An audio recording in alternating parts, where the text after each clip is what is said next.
what's up, y'all? This is Paul Miller, aka DJ Spooky, and I'm here in New York City. Just doing a little bit of an electronic video interview by cell phone and by video for the magazine of the Contemporary Art Center in Montreal. Everything you do in 21st century culture is conditioned by what I like to call the second identity. The information that describes you, whether it be your your security card, your credit card, the various data that describes you. So everyone has multiple identities as we define them in the information economy and the sort of intellectual property that relates to, for literally lack of a word, the ownership of your data. So your medical records, your social security card, your credit card data, all of that is the second self.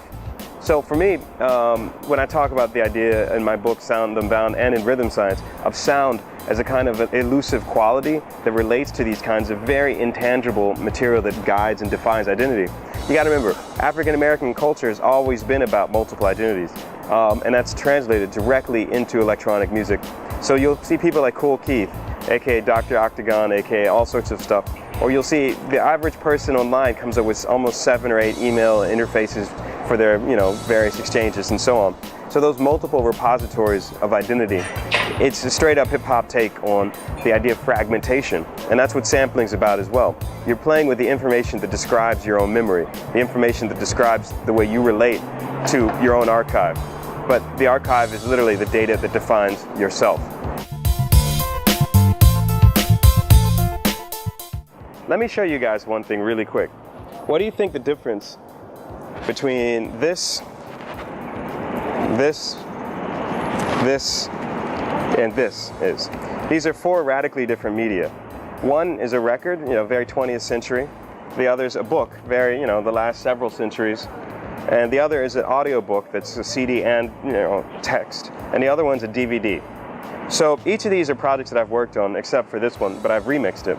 But the idea of data and the forms and vessels that it inhabits, essentially for, when I'm talking about interdisciplinarity and the idea of the studio, Brian Eno used to say that the studio in the 21st century and the late 20th century is basically its own instrument. So you got to imagine if, say for example, Debussy had not had the first composition for saxophone, or for that matter, if the saxophone had never been invented at all, would you have had a Charlie Parker? Or would you have had, or like John Coltrane?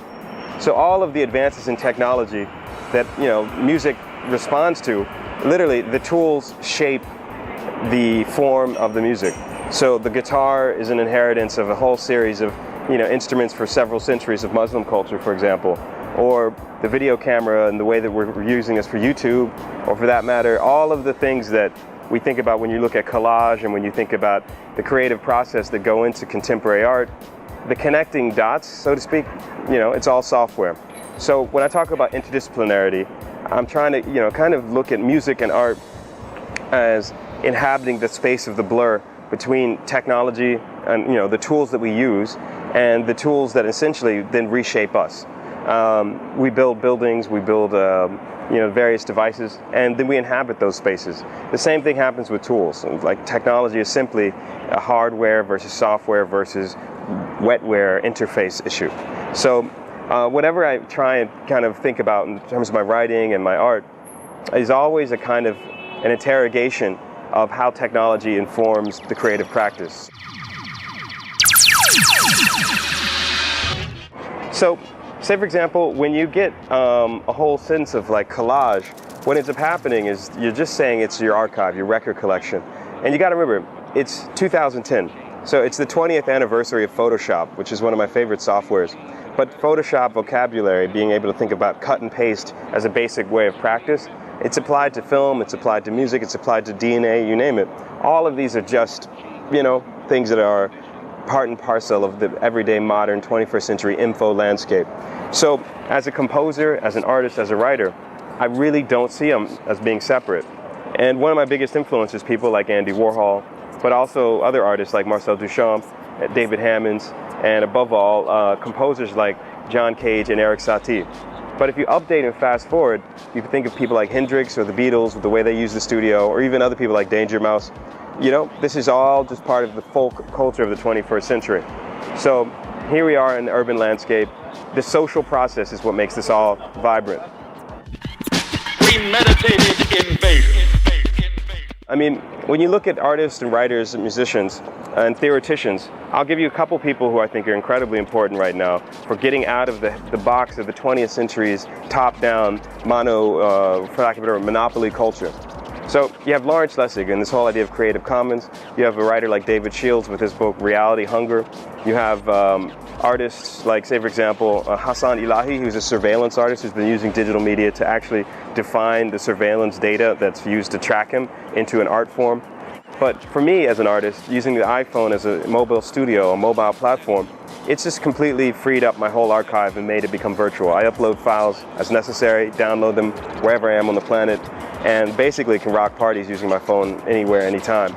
So my iPhone app it's called DJ Spooky The Secret Song.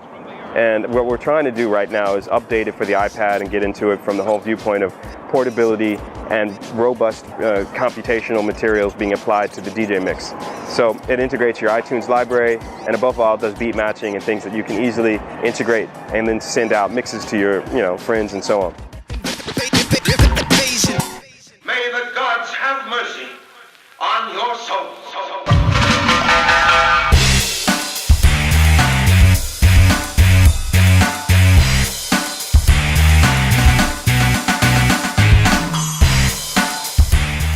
What we're trying to figure out is how much the technologies of contemporary electronic media and digital media go into the creative process. How much of the creative process is the hidden architecture or the hidden grammar of our modern life as we know it. And for me, you know what? I'm a kind of an archaeologist. I'm digging into these things, thinking about it from the viewpoint of how my various projects, going down to Antarctica, taking a studio to several of the main ice fields of Antarctica, or for that matter, doing a piece about D.W. Griffith's film, Birth of a Nation from 1915, where I remix it from the ground up, or for that matter, remixing and rescoring Ziga Vertov's classic film, Kino Glas. These are all things that you have to kind of imagine as part and parcel of the modern imagination. And as an artist, I want to ask questions that I feel like people are not necessarily asking.